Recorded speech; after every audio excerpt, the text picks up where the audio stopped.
For a county agency under fire for how it handled child abuse cases. Today, results of an internal investigation into the Cuyahoga County Children and Family Services. This investigation comes just 5 days after a special task force was formed to look into how to improve the agency after 2 children were killed and 2 more nearly died after their mother regained custody. News Channel 5's Paul Kidd. We're here today over the allegations regarding Gabriel Fortner. Did you do an investigation into those allegations? I did. And what specifically were those allegations?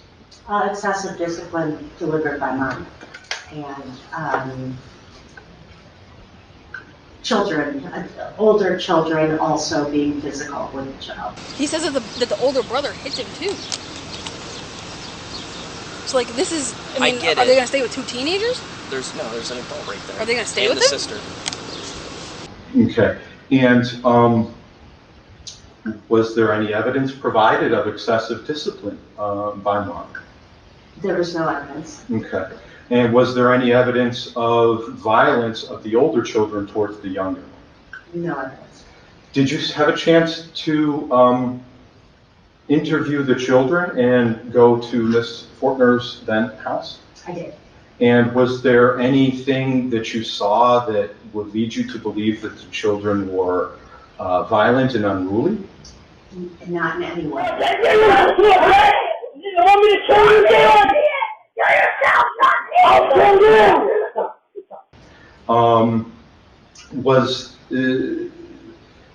What was your impressions of the 3 children at Miss Fortner's home? They were well-mannered, easy to engage with, polite, educated. Fuck you! Clean, healthy. And their living conditions, did anything stand out of regarding their rooms, ventilation, anything like that? It's not bright now. Pencils!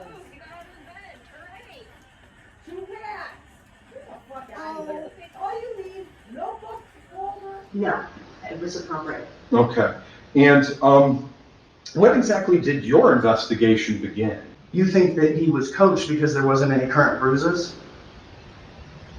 I felt he was coached.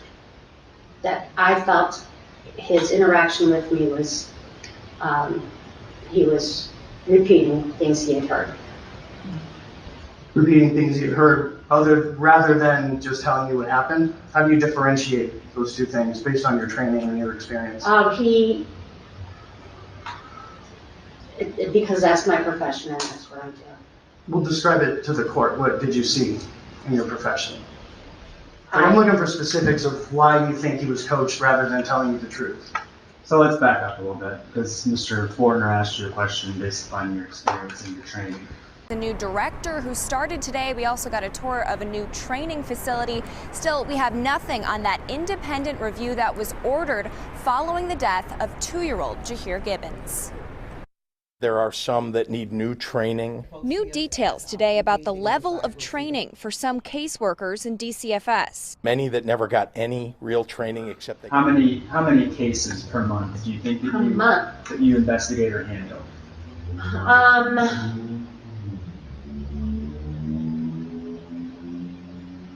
Let's see,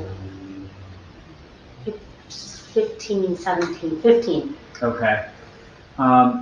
And based upon the 4 years that you've worked there and getting about,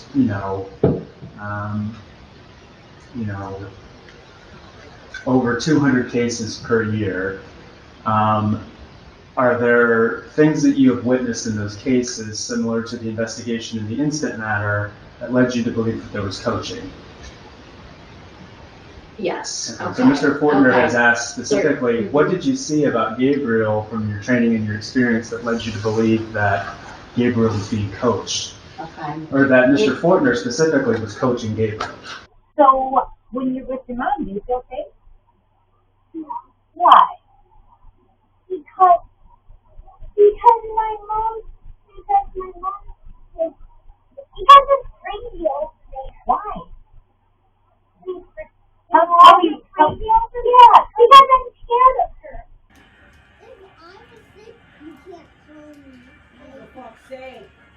behind all this. Look at this list.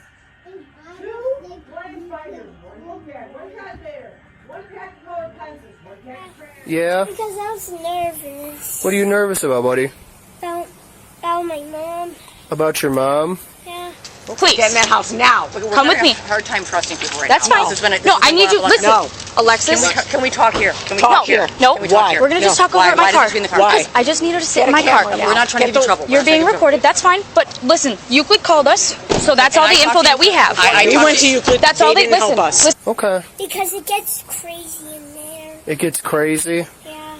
Okay, is it calm here? Yeah. Do you feel safe at Mom's house? No. No? Not safe. Okay. Do you feel safe at Dad's house, though? Yeah. We have to make a difference and a change now. And calls for change. It's coming. We don't kill children. Our job is to protect children, and we do the very best we can. Following Anaya's death, an independent panel of child welfare experts examined and later recommended changes needed at DCFS. Chief among those, the allocation of $1.6 million to hire retired police officers to help with investigations, as well as more caseworkers to reduce caseload. In an interview 2 weeks after Anaya's death, the director of CFS said this was atop her wish list. I would reduce caseloads. I would have staff with lower caseloads. I would make sure, as Tammy said, we are providing support for secondary trauma, but we cannot underestimate the impact this has on staff. There is a side to this work that people really do not understand. If you have never worked in this kind of work, and people thinking we can 100% of the time get it right, it's not a standard we're able to meet. It's not a realistic standard. So the demeanor of a child who is being physically abused is withdrawn, is upset. There's a lot of tears. Gabriel was happy, joyful. Oh yeah, that's your sweet pouch. Keeps it in her hand. There was nothing that said, I am sincerely fearful of my mother. So that is with respect to the abuse. But the question was, what led you to believe that he was being coached?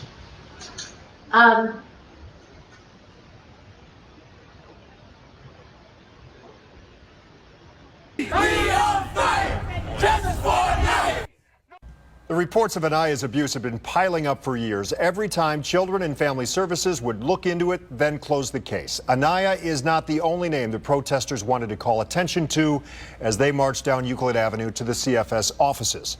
Emiliano Terry, Tanasia McLeod, Jordan Rodriguez, all children with parents accused of murdering them. All children on CFS radar who died anyway. I don't think that those were words he would use. If he was legitimately being beaten by adults all day, he wouldn't be as jovial, and he would also not, a 6-year-old child doesn't say my mom would be arrested. I'm going to be arrested. She apologized for that. The police, no, she said she didn't know. She said she was waiting for you guys. Yeah, because we have domestic violence charges. We're just going to make sure these. Why am I being charged with domestic violence and not him? Just walk with us.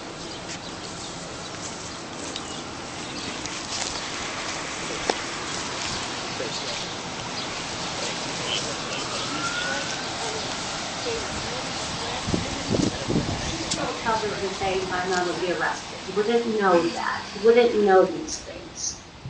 Okay.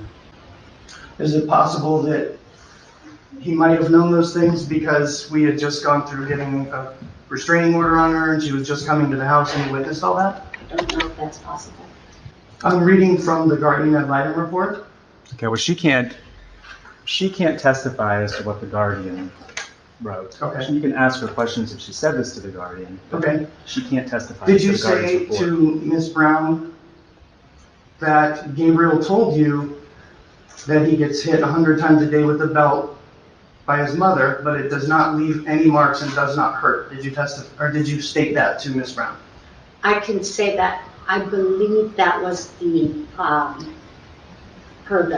prior investigator's words. He said to me he got hit all day. So where it says, what I say again, I'm reading this, it says here, Ms. Dugan stated Gabriel told her it happens 100 times a day with the belt. Again, listen, she can't testify to what the guardian wrote in the report, okay? She can't. I'm trying to figure out if this is her testimony now. Are you saying that Gabriel told you that it doesn't leave marks and doesn't hurt? I can't recall. Because it's crazy over there. Why? Yeah, because I'm scared of her. Why? By the way, hit. By the way, hit? Like what? Like how? Metal part.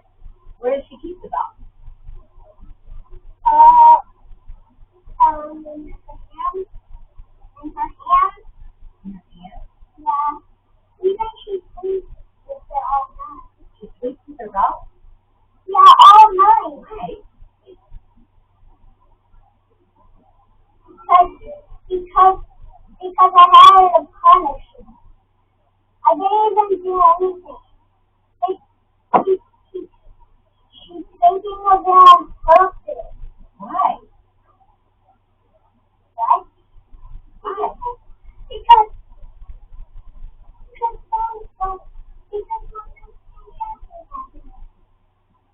I know that. Yeah. So how many times have you been hit with the belt? All day. All day long? Mm-hmm. It's a long time, isn't it? I'm sorry to hear that. If a child protection services were to ever lie in a court of law, what rights do the parents have?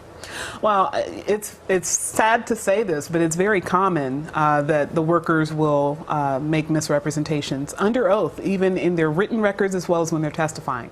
How many other children are there? We circumvented DCFS and using public data pieced together what appears to be a tragic answer. Emiliano Terry, beaten and thrown in a dumpster by his mother. Alexandria Hamilton, plunged into scalding water by her mother. Kimshia Rufin, run over by a car. 3 of at least 5 death cases in the last decade involving mothers who already had open cases with Children and Family Services.